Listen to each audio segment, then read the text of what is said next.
معانا الورك الرومي ده الحلو اللي انتوا شايفينه قصادكم ده، بشوية الرز البسمتي بالخضار اللي كانوا معاه. هندخل الفيديو ونشوفه عملنا ازاي الورك الرومي ده هو، وان شاء الله يعجبكم، وندخل الفيديو ونشوف عملناه ازاي. السلام عليكم ورحمة الله وبركاته، معاكم أسرار ست البيت. النهاردة إن شاء الله هنعمل ورك الديك الرومي بتتبيلة حلوة خالص، وهنعمله بطريقة زي ما انتوا عارفين. انا دايما بعمل المشويات بتاعتي في الكيس الحراري، برضو هعمل الورك الديك الرومي ده هو برضو هعمله في الكيس الحراري. هنشوف التتبيله بتاعته ايه، وبعد كده نشوف الخضار بتاعه ايه. انا اول حاجه هقول لكم، انا غسلته غسله كويسه خالص ونضفته. غسلته بالدقيق. اول حاجه غسلت شطفته اول ما جاي من عند الهايبر، جابوا لي ابني من عند الهايبر.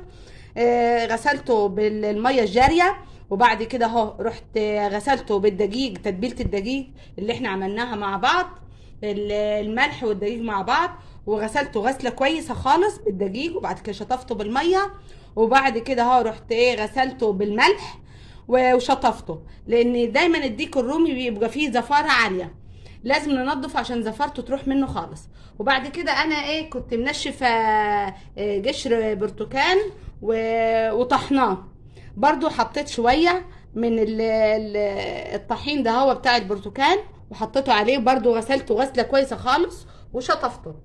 بعد كده اهو رحت نجحته في المحلول بتاعنا اللي احنا عارفينه، اللي دايما ننجعوه مع بعض في الفراخ، في الطيور بتاعتنا كلها، الفراخ، البط، الوز، الحمام، زي ما انا قلت لكم قبل كده. ايه هو المنجوع بتاعنا؟ الميه من الحنفيه عاديه خالص، وملح وسكر وليمون وخل، وبرده تحط شويه من الخلطه بتاعت القشر البرتقان ده هو، بتبقى بتدي طعم حلو خالص، بتمنع الزفاره خالص. خلاص، دلوقتي نشوف الورك بتاعنا اهو بعد ما اتغسل اهو، ورا وقدام نضفته خالص اهو. وبعد كده رحت فتحت الجلد بتاعه، لما نجحته في المنجوع بتاعنا اهو فتحت الجلد خالص، عشان المنجوع يدخل من جوه ويدخل في اللحم بتاعه، عشان يسهل في السوى بتاعه، لان السكر والملح والخل بيسهل تسوية اللحوم. خلاص، هبدا اشرح الورك بتاعي عشان لما اجي اتبله تدخل التتبيله فيه اهو بالشكل ده. شايفين المنظر اهي، زي برضو ما عملت قبل كده الصدر بتاع الفرخه اهي، شايفين بالمنظر ده. برضو تدخل السكينه كده من داخل الجلد اهي اهي. بعد كده اعدل على الناحيه التانيه، برضو نفس الحكايه اهو. شايفين نضيفه زي الفل معانا ازاي اهي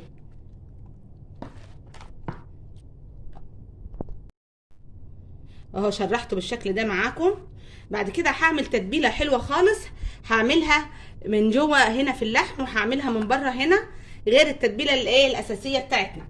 معايا هنا معلقه كبيره زبده، خلاص هحط عليها معلقه بابريكا اهي، شايفين؟ خليكم معايا عشان التتبيله دي حلوه خالص واساسيه. وهحط شويه فلفل اسود، وهحط شويه ملح صغيرين اهي، لان لسه التتبيله الاساسيه بتاعتنا هيبقى فيها ملح، يبقى احنا ما نكترش الملح في كل حاجه اهي. زي ما قلت لكم انا ايدي نظيفه، لان انا هتبل الديك بايدي دلوقتي، او اجرب اعمل بالفرشه معاكم هنا الزبده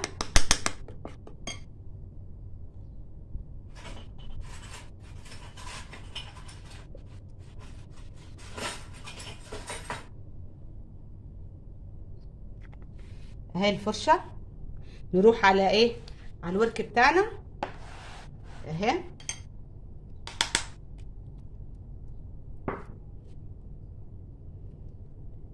لازم ننزل كل حاجتنا اهي الزبده دي بتخليه طري، اللحم بتاعه طري وحلو خالص. بص تدخلي في الفتحات دي كده اهي. وان شاء الله باذن الله هعمل معاكم الديك كامل وهوريكم تتبيلته ازاي. ولسه كمان هنعمل ان شاء الله باذن الله تتبيلات المشويات بتاعت عيد الضحيه.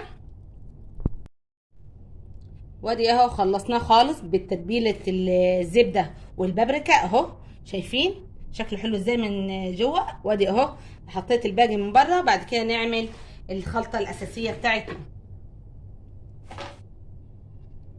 هحط بصله وفلفل رومي وفلفلايه حاميه مع بعض خلاص. وهحط 3 طماطمات كبار، وهحط ليمون، وهحط خل، هحط التوابل، هحط روزماري معلقه اهي، هحط فلفل اسود، هحط ورق لورا مطحون اهو، هحط بذر الورد برضو معلقه صغيره مطحون برضو. كل التوابل اللي انا هحطها دلوقتي هحطها مطحونه. هحط كزبره ناشفه،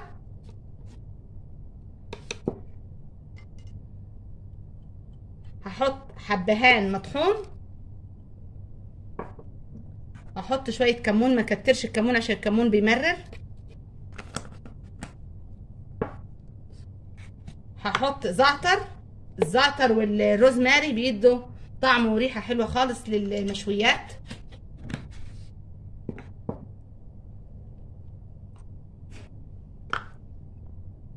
هحط ملح،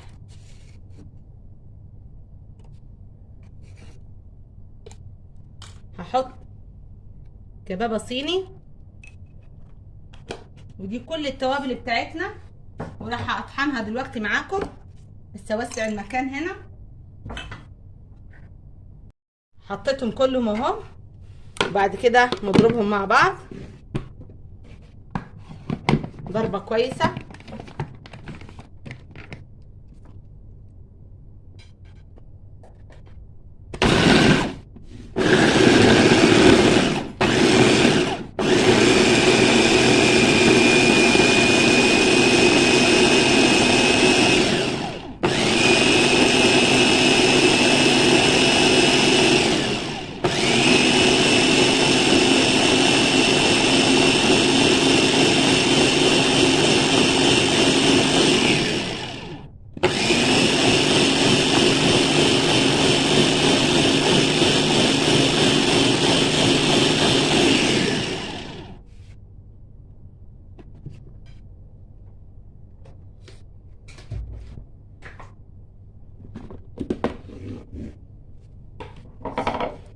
بعد كده احط التتبيله دي على الورك بتاعنا، وهخلي شويه اعمل بيهم الخضار اللي انا هحطهم مع الورك. افتح الورك كده اهي، شايفين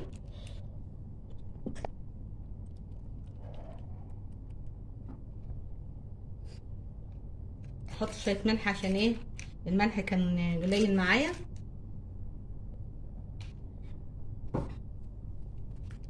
اهي.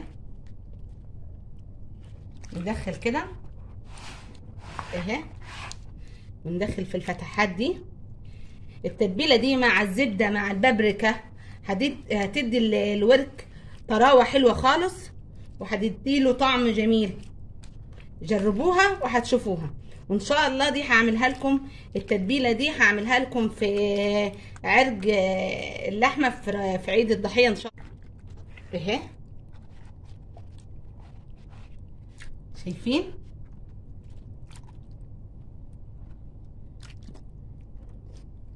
اهي. واغسل ايدي واجي اوريكم ازاي هنحطوه في كيس الحراري. فتحت العلبه اللي جابها لي ابني بتاعت الكيس الحراري اللي لقيته صغير، ربنا يستر ان شاء الله ويكفيه اهو. بسم الله الرحمن الرحيم.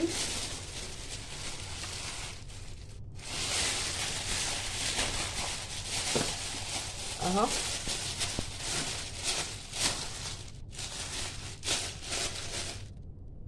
اشيل دي. طبعا التتبيله دي مش هنستعملها فوق الخضار، لان ايه خدت زفره الديك، مش ايه الورك قصدي، مش هنحط منها على الخضار.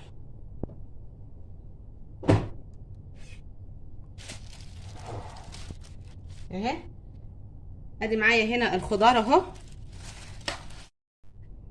بطاطس وطماطم وايه وبصل. خلاص هنتبلوها بنفس التتبيله اللي انا قلت لكم، هنخلوها شويه منها هنحطوها على الخضار بتاعنا اهي.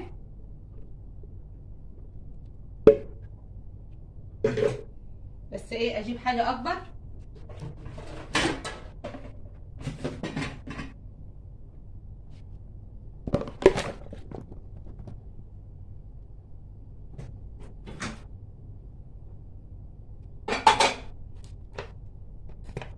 احط زيت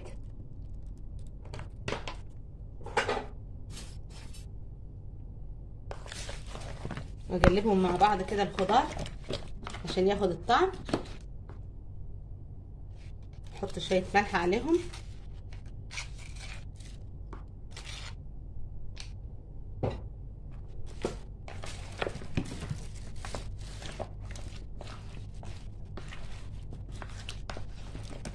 وطعم الخضار ده هيبقى حلو خالص لما ياخد ايه من طعم الورك. احاول ايه اعمل البصل كده. انا الفرن مولعاه اللي هي دخل في تلت ساعه، لان لازم الفرن تبقى سخنه خالص.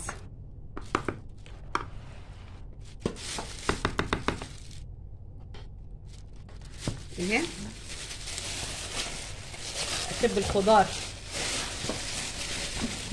على الديك. انا مش عارفه نازله اغلط انا واقول الديك. ان شاء الله هجيبوا لكم الديك وايه وهوريكم تتبيلته. زي ما قلنا قبل كده نفضي الهواء خالص ونقفله. هو برضو الكيس صغير على فكره، ونقفله بالقفل بتاعه اللي بيجي معاه اهي.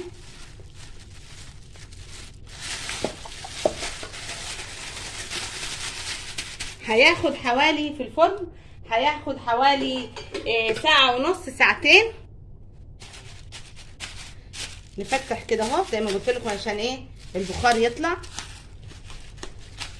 ونحطه في الفرن ونشوف ان شاء الله بعد ما يطلع. وهنقدمه مع رز بسمتي، واحنا الرز البسمتي عملناه كذا مره مع بعض قبل كده.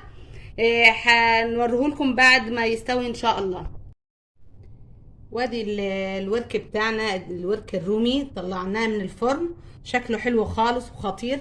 لو فتحته قدامكم ولقيناه لسه عايز وش احطه شويه تحت الشوايه، بس على مهلك كنت بتفتح خالص لان بيطلع منه بخار. شايفين شكله حلو خالص، والريحه حلوه خالص اهي. شايفين ريحته حلوه. نشوف كده الخضار استوى ولا لا. الخضار معانا اهو، بصوا البطاطس استوت وهو استوى. شايفين اللحمه طلعت ازاي من العظم بتاعه اهي، استوى خالص. احطه 5 دقايق بس تحت الشوايه ياخد وش، 5 دقايق بالظبط. وادي اهو الورك اهو قدامكم اهو، بعد ما اديته تحميره بسيطه بس على الشوايه اهو. شوف شكله جميل ازاي وريحته كمان خطيره. ومعاه رز بسمتي واحنا عملنا الطريقه قبل كده. وادي البطاطس اللي كانت معاه بالطماطم وبالبصل، ومستويه وحلوه خالص، وهو برده مستوي حلو خالص.